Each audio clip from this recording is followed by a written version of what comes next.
Started with YouTube Shorts and Instagram Reels and TikToks, which is kind of part of the language of the internet right now. That's done incredibly well for us. We've done over 200 million views on YouTube in a very short time frame. We've amassed over 250,000 subscribers. We have over 300,000 subscribers on Instagram. We always knew we wanted a character universe that had deep lore and storytelling. We always knew we wanted music to be a core pillar of the brand. So we built the story with music at the heart of it. Pharrell was a big part of bringing that music to life. He produced the music for the whole thing. And we got to work on actually bringing other artists into it. We thought it would be really fun to have them play cameo characters and perform on the soundtrack. So we have Lil Wayne, Lil Yachty, Sway Lee, Coi Leray, and that's what Dolesville and the Doodleverse is.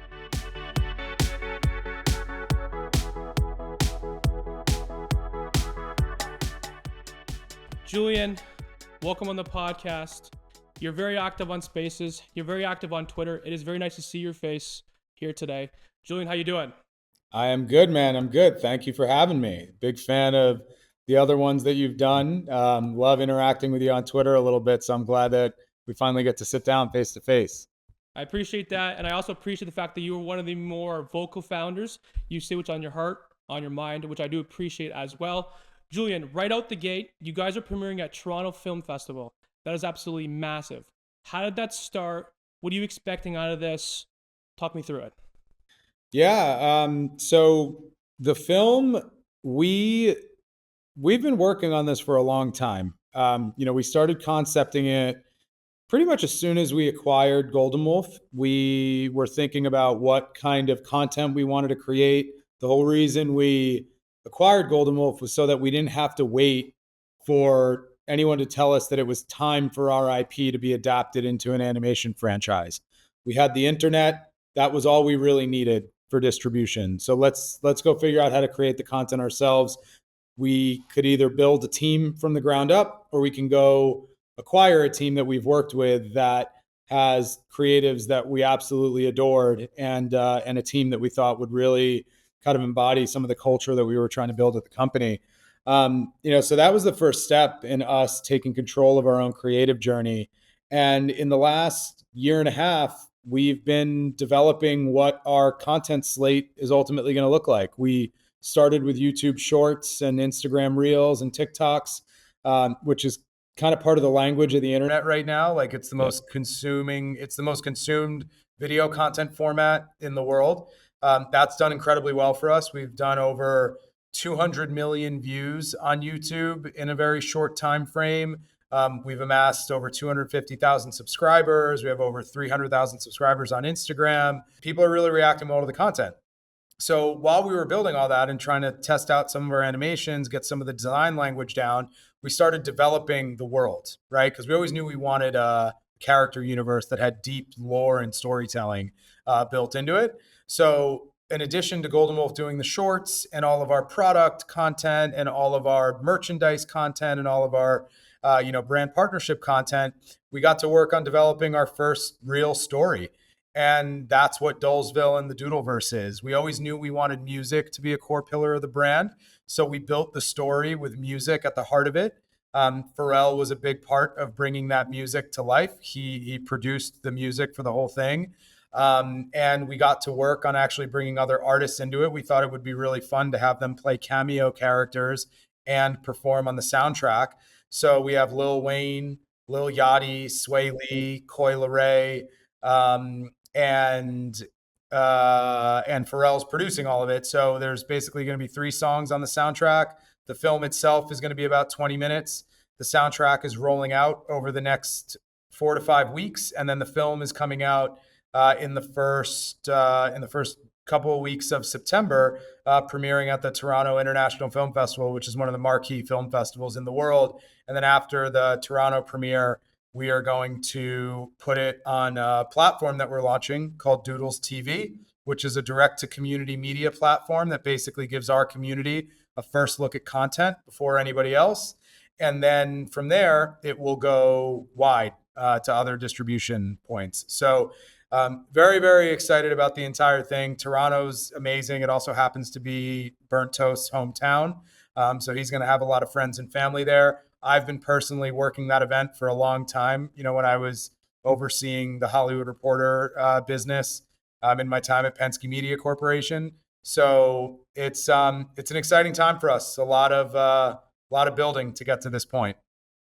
Julian, so you guys mentioned the Toronto Film Festival. For the importance and the fact of magnifying this, of how great and massive this is, who's going to be there on the other brand side, and who's going to be premiering there and seeing this stuff and seeing the distribution, as well as the brands that are going to be also attending?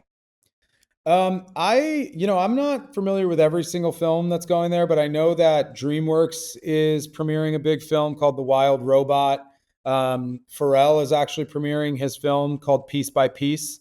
So that's really interesting. It's his biopic with Lego. It's an animated feature. So there's definitely going to be a lot of star power there. Toronto always attracts kind of the top brass of the film and entertainment industry. So there's a lot of buyers there. There's a lot of entertainment industry executives. It's kind of the who's who of decision making in Hollywood that shows up to this event. So being on display there, what we're aiming to do is just show the entertainment industry like we're serious. Like we approached the entertainment industry 2 years ago. We weren't really ready. We had beautiful visuals. We had a cult following. Our community is as engaged and as incredible as it gets. And we had new technology and a new way of incubating IP, but we weren't far enough along in the process. So the conversations we were having at the time were very much like, it's interesting. We love the art. Burnt Toast is incredible, but it's going to be a lot of work to develop this thing. Like we don't fully understand everything, etc. So we decided at that point to take it in our own hands and develop over the last 2 years. That's what we've done. And we are now finally at a point where we're ready to show the entertainment industry what we're all about. And we've also been able to take a lot of our own destiny into our own hands, which is very exciting. The fact that we have monetization funnels, we have consumer engagement funnels, we're building a platform, we're building so many different things that basically come from this IP. Whether we end up getting the deals that we want is kind of irrelevant because there's so many different opportunities for a brand like Doodles. Doodles isn't a TV show. It's not a movie.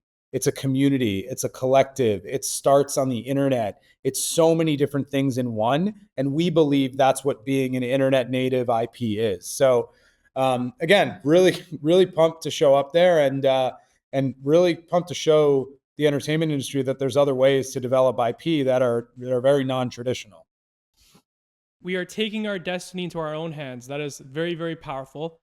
Take me through the journey within the past 12 months of all of Doodle's advancements, whether it come through social, whether it come through film, whether it come through community development, brand equity, all these things. How did this happen the past 12 months? Because you guys have changed massively. Community sentiments changed. The way people view at Doodles for the first time has changed. The way people view Doodles now has changed. The way that everything will be premiering in the next few months at Toronto Film Festival is going to be changing the way Doodle is viewed at. Take me through this entire journey of how Doodle has massively changed over the past 12 months. The vision's gotten really clear. We could have gone in a number of different directions a year ago, and there were a lot of opportunities on the table for us. When Doodles IP started, you got to remember it was an NFT project. Yep. It was visuals. There were people pitching us on building a gaming franchise around it. There were people pitching us on building toy franchises around it. There were people pitching us on building children's books franchises around it. But it was like Scott and I, what was really like the thing that we were driven to most was storytelling, IP, movies, TV. Like we love that format of entertainment. So that always felt like the right thing. But how do you do that? It's such a difficult industry to break into. And in the beginning, we had a lot of heat because everybody wanted to be attached to NFTs in 2021 and 22. But when that cooled off, we're relying on my network, Pharrell's network, some of our representations network. But it wasn't as easy of a conversation at that point because everybody in entertainment and Web2 is kind of allergic to Web3 and NFTs. So the path got a little harder. And we started testing things out. That's why we bought Golden Wolf. So we bought Golden Wolf. We started testing out short form content. We built our avatar ecosystem in the studio. So the idea that we were going to just create as much content as possible, get that content to trend in places like Spotify and YouTube, and then hopefully be able to take those people and bring them into our platform to buy wearables and other collectibles and merchandise and things like that. It's very hard to convert people. It's very hard to take people out of YouTube. It's very hard to take people out of Instagram. It's hard to do that if you're Netflix. It's hard to do that if you're AMC Theaters and a new movie coming out. So to get people to come into an untested and kind of MVP version of a product, that is blockchain enabled, very, very hard. So our solution to that has been get tentpole media, real media that people care about, music videos with massive artists that people really want to be a part of, and make it exclusive. Make it a scenario where only the people that are in the know are going to get to experience that first. So Coi Leray's biggest fans, Lil Yachty's biggest fans, etc. They come into the studio because they're wanting to see this content, and then we really have an opportunity to speak to them. We have an opportunity to show them the rest of our ecosystem because they're hooked through the tentpole media. If we just put the tentpole media on YouTube, chances are they're probably not going to come into our environment. It's hard to do that, right? But if they know that's what they can expect from you, there's an interesting value exchange that you get with the end user.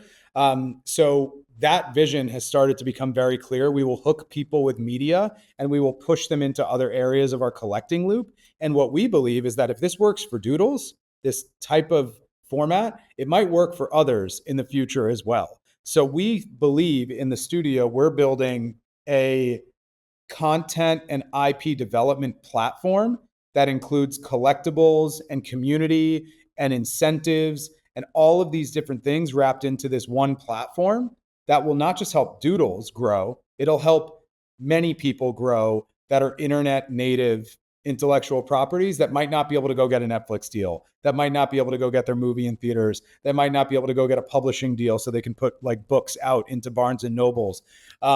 We believe that this is a new way to do things, and we believe that it will scale with technology, and is only made possible by creating aligned incentives through the blockchain and more transparency and more attribution for your core community that shows up to support you.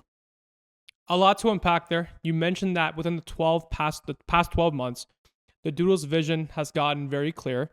So I want to ask you, Julian, what does Doodles mean to you? What does Doodles mean to me? We talk about it a lot, actually. And when you really think about Doodles and you think about like how any of us are here that are working at this company right now and how so many of our favorite creators got started, just doodling, and doodling really means just getting started. Just doodling can lead to some of the most magical experiences in the world. Just doodling can unlock your imagination. Just starting can unlock your imagination and lead you on a path that you never expected to go on. Or maybe you expected to go on it, you just never knew how you were going to get there. And I feel like my life, my career, I've very much tapped into the power of my imagination. I know Burnt Toast feels that way. He talks about it a lot. Everybody doodles differently. He doodles with a pen and paper or a pencil and paper. Other people doodle by dribbling a soccer ball around or going for a walk in the park.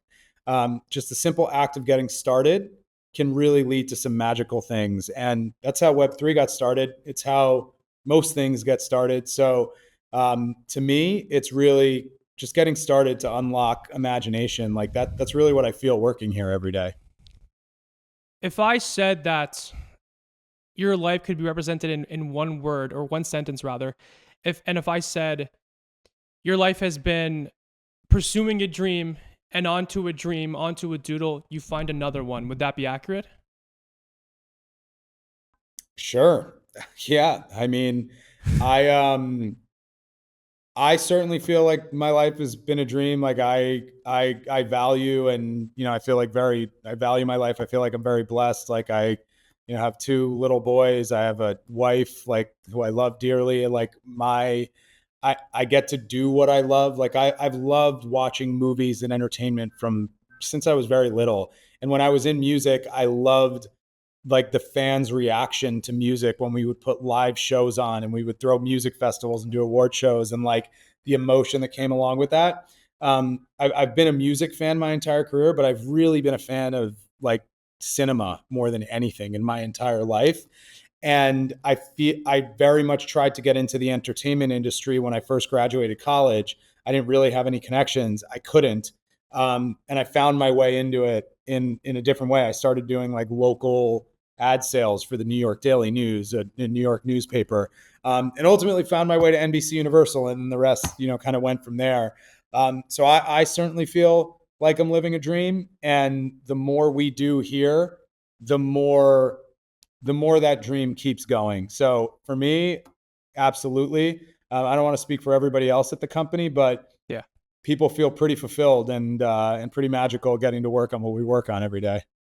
You guys generate, tens of millions, if not more, impressions, views, clicks across all platforms a month, right? So that means you have people that have never seen the brand are seeing it for the very first time. Maybe they repeatedly look at it now because they're now trapped in your funnel, which is a great thing. When people first see the Doodle brand, what do you want them to experience, feel, and think about for the very first time? So Andrew comes across a scroll. I don't scroll. I'm not a rock guy, but I scroll. I see the brand, the IP. What do you want me to experience for the very first time? I want, this is another one that we talk about a lot. Like I shouldn't even say we want people to look at it and immediately feel like it's different. Oh, that's different. And different in a way that makes them feel some sort of joy, right? Like I think that's the one thing that is a universal truth about Doodles is that everybody I know that's ever seen Burnt Toast art, they they they're attracted to it. They feel differently about it. Like no matter what format it's in, it gives you a special feeling. And every time we iterate and every time we evolve the brand and the art, we want to retain that feeling. They People at the company say, I think Scott and Sammy, they say that Doodles is a filter on the world, right? Like it's not just its own universe, right? Like you can literally engulf the world in Doodles. We can color the world. And it's why celebrities look so good as our cartoons. It's why brands look so good as our cartoons. Um, so just, the more we can scale that message, um, that's certainly what we hope we hope people can feel as we get bigger and bigger. And the Dollsville trailer came out this week. I believe it was this week. Last week. And obviously, yeah, last week. And obviously, we mentioned before that you have massive, massive people of influence within culture, which drives the world, embedded, taking part, active within the trailer itself. What is the goal here? Is it to embed existing culture into the Doodles IP, or is it to expand the Doodles IP with a Doodles feel to existing current culture and almost embed the two to where there's really no gray area, to where they kind of coexist? And when you think of one, you think of the other through, let's say, brand affiliation and brand creating brand, really. That's it. That's it. Like we look at it as one and the same. We Doodles, in our opinion, is culture. We want someone to see something, whether it's like a chair that we've designed at a retail location, or whether it's Hap on YouTube or in a movie theater, or whether it's some, merchandise that somebody's wearing walking down the street. We want people to be like, that's Doodles. But we also want people to focus on the stories and the characters and fall in love with them. We want Doodles to have an identity, and we want the community to embody that identity.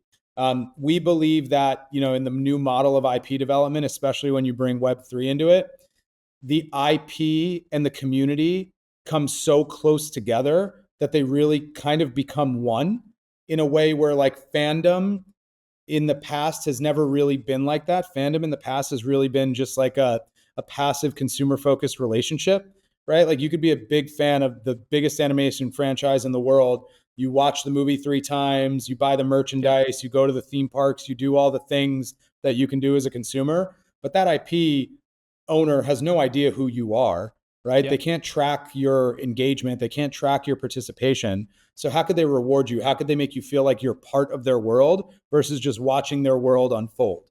And that is kind of the power of the platform that we're building, and the power of the blockchain and NFTs and tokens, in my opinion, is there's actually a mechanism to track participation and to reward participation.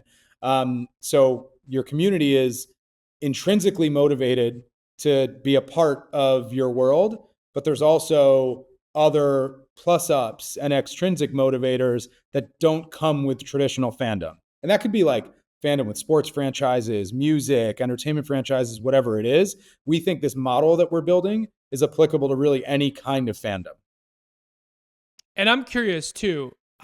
What is your personal, or even Doodles, speaking, you don't have to speak for the whole brand, but if you want to, you can, your personal litmus test for the success of Doodles? I'll give an example. If we were to ask 100 people in Toronto, where I'm from, just for proximity reasons, if they knew what the Doodles IP is, like they've seen it before, like the touch point is there, the level of familiarity is there, we use that as a litmus test.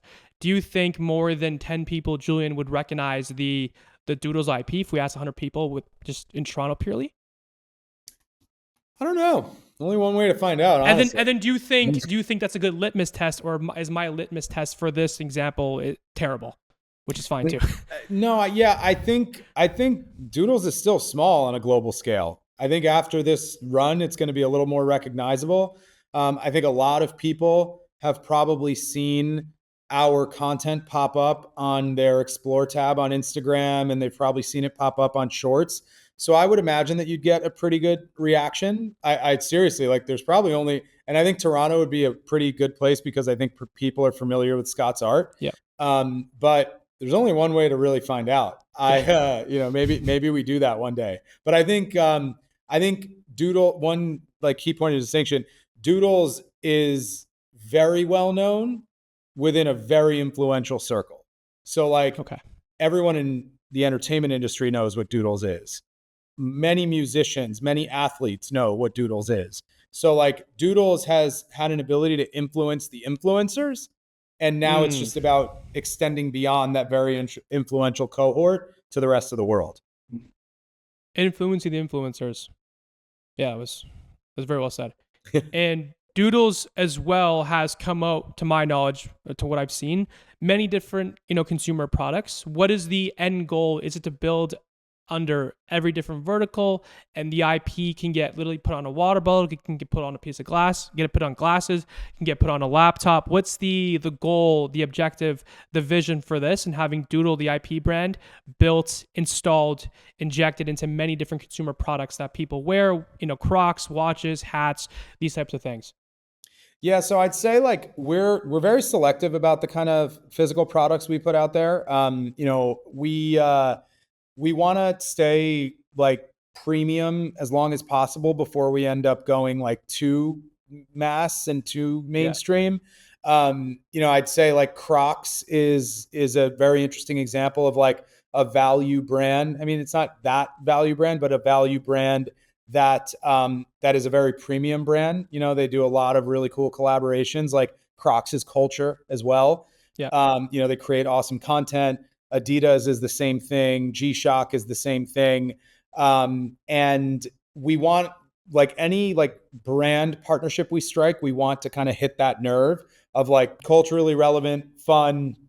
And as far as physical products go, like we want to kind of like maintain that premium feel for as long as we can until there are so many people around the world demanding our product that we can't possibly just be serving up, like premium, high expensive things. So, there's a million examples of like brands that stayed premium for a long time. And then once they got so big, they ended up creating a scale product, and that scale product didn't ultimately dilute the premium stuff because, they did it in the right sequence. And that's ultimately how we see ourselves incubating. So you're going to start to see more diverse apparel from us. You're going to start to see some new plush toys from us, like designer plush toys. Our vinyls are really, really big hit. You're going to start to see a little bit more variety around our vinyls. They're developed by All Rights Reserved.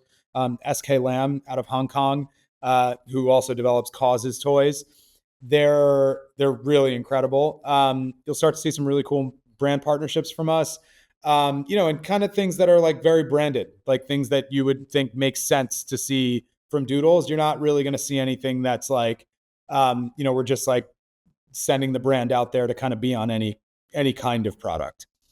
The creator economy is obviously it's scaling at a really rapid rate, and create the best creators in the next decade, the next 2 decades, won't just be creators. They will be all around individuals, meaning they have some sense of business. Just creating content nowadays is literally not enough. There's so many creators in our industry, just keep it niche and small within Web3, as they call it, shitty labeling, but whatever, it is what it is. They don't know how to monetize. They don't know how to make money. All they know how to do is just be a mouthpiece. And the ones that do figure out how to do it and do it better than everybody else for a longer period of time within the creator economy are going to destroy. They're going to dominate. They're going to absolutely take all the market share away. They're going to make these massive products, have massive brand deals, all that stuff. How do you see the creator economy changing media within the next, let's say, 20 years? I think it already has, man. I mean, I think you look at like the faceless news organizations, and then you look at like the individual podcasters and who really has more influence, especially amongst like the young people who are sharing their opinions with the world and the opinions that are going viral. I don't think people trust faceless organizations anymore. I think people trust people. And there's a lot of bad things that come along with that, but there are a lot of great things that come along with that too. The story of how the things get made is just as enriching as the final product. And what I mean by that is the business of sports is just as entertaining as the games. The business of entertainment. Think of like what actors get cast in Marvel movies and what their contracts look like and when production starts. Like there's all this lore that is not the movie, that's not the TV shows. And who is behind that lore? It's people. And people really like relatable stories. So for me, it's kind of like just a natural evolution that people need to be part of the actual story. And you're seeing it kind of like across the board. Like look at Rug Radio. Like Rug Radio started with Pharrell, and then he was able to take his brand and build a company out of it. Like Burnt Toast built a company out of it. And I think what you're going to find is there's either going to be, creators that know business and can kind of build everything on their own, or there's going to be creators that are just creative that need partners and are going to meet partners to actually help build a world, right? So like if you just look at Doodles, I can't draw, I can't animate, I can't product design, I can't think of like a creative direction and a vision for, a way a brand should come to life. But that's the stuff Scott does in his sleep. And Scott can't, build a P&L. Scott can't structure, a massive fundraise. Scott can't, bring acquire a company. Like, maybe he could if he focused on it. But like the point is we work so well together. We complement each other. And I think you're going to see that a lot more. Like the best, the celebrities and the artists that turned into billionaires have really good operating partners with them, right? Like you have LeBron and Maverick, like you have a lot of these like big creators that are mixed with like killer business people and creative and visionary business people. And I think you're going to see the same thing in the creator economy. I think, I don't know, I read some stat, the creator economy by 2027 is going to be a $500 billion industry. Like this stuff isn't slowing down. The internet is the language of the world. And if people don't figure out how to create for the internet, they're not going to create much longer. It's a wrap at that point. Now, Doodles, new platform, the content platform, the IP platform, probably label it both content IP. Julian, how do you guys plan on getting users, people, traffic onto that platform? And then how do you envision myself being, creator with the podcast, using the platform per se, and really like bluntly as well, what are the benefits that somebody would get from using the platform over a longer period of time? Yeah, so to start, it's really going to be about like kind of servicing the Doodles IP. Like other creators aren't really going to be able to use the platform at launch. We are going to be partnering with artists and and other brands to launch content that will show up on the platform. But the whole idea is this: like you have a community that holds certain tokens that you want to give access to. In our case, it's the original collection. Those people are going to get access to the content for free. There's going to be some things that they don't get access for free, but the platform itself is going to be a free platform for people that hold our original collection. After that, if you want access to the content for the exclusivity window, which is usually going to be a few weeks, you're going to have to pay for it. And being in the know on the internet, being kind of first to things is social currency. So you don't want to be the only person, if you're a Coi Leray fan, that doesn't have access to her song. You're going to want to get in there and you're going to be willing to pay $1 or $2 for that access. Especially if it comes with a couple extra things, like you get to chat with your friends while you're actually watching the video, and you get to get some digital artwork that you could put on your profile. Like, we're going to plus it up a little bit. It's an experience at the end of the day. So for us, that is how we're going to drive people into this platform, by creating content that people will pay for, that people care about, and by giving it to those people earlier than the rest of their friends, so they can be the ones talking about it on the internet. That is kind of, and there, by the way, there's precedent for this. This isn't like we're just pulling a rabbit out of our hat. Like, look at Moment House, look at stand-up comedy. Like, all of them are kind of creating this, this format where they're doing like paid streams, early access for their community, and then they're releasing it wide. It's not really unprecedented. It's kind of a similar way to like going to the movies works before it hits Amazon or before it hits Netflix. And things move so fast nowadays that 3 weeks on the internet is an eternity. Like, what happened 3 weeks ago, I feel like the last 3 years happened. Like it's hard for people to wrap their head around, like, why would someone pay a couple bucks to view something that in 2 or 3 weeks they can just view for free on Spotify or YouTube later? Like, if you really understand the internet, you really understand the answer to that question. So basically that's how it's going to work at first. And it's going to offer creators, once we actually open this product up to more people, an opportunity to monetize their content early. And they don't have to have millions and millions of people show up. You can have thousands of people, you can have hundreds of people, and you can at least get started. And that, I think, is what's so strong about this platform, is that if you can hook people through content, through the thing that you make. By the way, it could be a merchandise experience. Like, you could be an emerging footwear brand, and you could put like content on here, do like a live shopping experience, and then have an opportunity to funnel people into other areas of your website. You collect their email, you make them create a wallet. Now you have their wallet, you can airdrop them things. If they start engaging in all this content, can you reward them? Can you give them free merch? Can you give them, monetary incentives? Like, what are the rewards that you as a creator can afford to give the people that are showing up early and often? That is really the model that we believe we're building. We think it's a brand new flywheel. But in order to get people into the flywheel, you have to have something that people care about. And in our case, it's going to be insane music videos and incredible content. How familiar are you with Rumble? Very. So you know what Chris had done with the live stream advertising? Maybe not. So I heard this. He said this on a podcast. I think he had done or working towards this, and I might butcher this, but this is what I know, so I'll leave it with you. I don't know how it's going to help. Maybe it gives creative juice to you and the team. I have no idea, but I'll leave it with you. Chris had said on the podcast, the founder's also Toronto. Shout out Chris if you receive this, probably won't. And he had mentioned that obviously a large factor of Rumble is streaming, and a lot of the brands want to have ad spend with the creators, the streamers on the platform. So Chris said that they are embedding, whether they have already, I don't know, but they're going to at some point embed live advertising. So let's say Julian's streaming, Andrew's part of Nike, I'm not. Andrew wants to put a Nike ad in front of Julian's thing. Andrew says, Julian, here's $2. You approve the ad in real time from Nike. They're already pre-verified, he had said, and they run the ad in real time on the stream for real. So all the extra, I guess the bloat, all the excess stuff that would happen in the background is actually now pushed to front because it becomes more, I guess, person to person. if you want to Yeah. call that, in a sense of we don't have to call his agent, this, that, the third. We do directly on the platform. I don't know how it's going to help you guys. That's what I had seen. Maybe it gives you creative juice. I have no idea. I'll leave it with you. No, no. I mean, yeah, like that's definitely a novel way to bring brand marketing to the forefront. I think like we're not going to really be doing like advertising on the platform. Like we might partner with brands to create content. Like, Yeah. whether we're partnering with Adidas or whether we're partnering with Arizona Iced Tea, like we might partner with brands to do interesting things to integrate into the platform.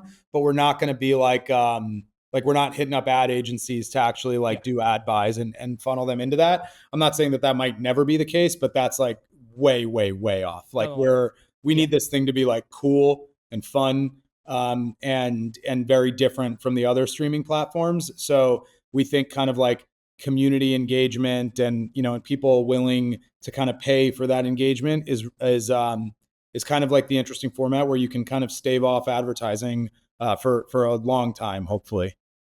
Julian, a couple more questions if you don't mind. You've been on Yeah. the record and have said that I guess, businessmen are less inclined to take new bets on new IP. Why do you think that is? Yeah, it's hard to take a new IP and just plug it into the old media flywheel, like particularly if you're thinking about movies. If you take a movie, let's just say it's like a new animation franchise, to be at like Pixar quality or Illumination quality. Those things cost like $75 million minimum to make. The Pixar movies are usually around 100 or more. So you're investing a lot of money in a new franchise. It takes you like 5 or 6 years to put that film together. And then you need like another 50, $100 million to actually market it. So you're talking about like a $100 to $200 million investment into a flywheel that doesn't have the network effects that it used to. People don't Mm, just go to the movies anymore. You go to the movies because you want to see something specific. You don't go to the movies just because it's Friday night, or at least there's fewer and mm, fewer people that do that. So the network effects of our society live on social media. Like that's where people go every day. That's where people are every Friday, even if they're doing something else. They're on their phone scrolling social. Um, so the problem is, or what's happened because of that, risky investment for studios is that they've really started to focus on adaptations, things with massive fan bases, Barbie, Mario. They've focused on sequels, another Minions movie, another Marvel movie, another Batman. Things with major built-in fan bases where they're not going to have to do too much explaining and marketing to get people to go into the theater. You're kind of starting to see that with Netflix too. Netflix, Amazon, Apple. The best investments are the ones where they know the audience is going to show up. yeah. So when you're a new when you have a new idea and a new IP, it's not a clear bet to just throw it on a streaming service anymore. It's not a clear bet to just put it in a theater. It's a risky bet for most studios. So what you're just finding is that like a lot of creators are just kind of getting boxed out from getting their work made. And what we are trying to do is show people that there's a new way of doing it. The sheer fact that we exist shows people that there's another way to do it. So, and we still exist and we're doing the things that we do.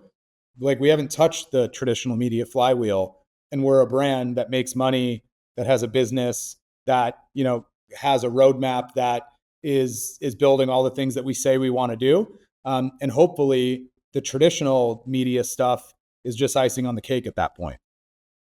That's a massive value prop. That's a massive value prop. Last thing I'll ask you, Julian, I thank you for your time again. What are you excited about for Doodles this year? Dude, it's all about this movie, Dullsville and the Doodleverse. Like the music videos coming out, we've been working on this for years. They're so good. I just cannot wait for the world to see these artists as these characters with this music, with this animation. Like people are about to see like what Golden Wolf is made of, what Burnt Toast is made of, what these people working with some of the best artists in the world looks like. The experiential activation we're going to do at Toronto. We're doing an event the week after as well. Like there's just so much happening. I feel like since like since we started building towards like this is everything we've been building towards for the last couple of years. So anxious is not even the word for what I am right now. Like we cannot wait to get this stuff out there to the world. Awesome stuff. And Julian, where can people stay on top of this? Where can they see it? Where can they stay on top of it? Where can they stay up to date? Our new studio app is launching any day now. So Doodles.app. And well, by the time this podcast comes out, it'll probably have already been shipped, but Doodles.app or at Doodles on X, at The Doodles on Instagram, at We Like the Doodles on YouTube. That's my favorite handle, to be honest. That's That's the my OG favorite handle. handle. Julian, I appreciate your time today. Great conversation. I hope the viewers liked it. I know that they will, the community as well. Thank you for your time. We'll see you guys next time. Bye-bye, everybody.